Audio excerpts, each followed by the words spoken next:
Isa sa mga buhay ng mga driver paggabi, yung ilaw. Pag nagmamaneho tayo kasi sa gabi, kailangan natin yung malakas na ilaw. Lalo na yung sa headlight, kagaya po nito. Oh.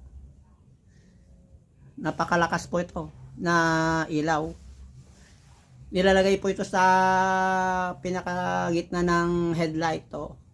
Malayo po ang abot nito. Napakalayo po.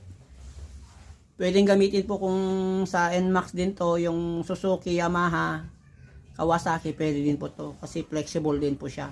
Napakalakas po to. Pag ginagamit po natin to, pag may nakasalubong tayong driver, nasisilaw pa siya sa lakas niya. Kaya mapapayo ko, pag may nakasalubong tayong sasakyan, i-low natin. Huwag natin hayaang nakahayan. Magagalit yung kapwa nating driver. Kaya kung interesado po kayo ng ganitong uri ng headlight, ayan, napakaganda po ito. Yung may mga motorsiklo dyan. Kikita po sa picture yan. Nasa yellow basket ko po. Napakahusay po na headlight to. Ayan, oh. Kaya itong motor ko dito. Ito. Ang headlight niya nito, talagang napakalakas yan talaga. Napakalakas. Tingnan mo. Ayan, oh, talagang heavy duty po yan. Malakas na malakas po ito, katropa.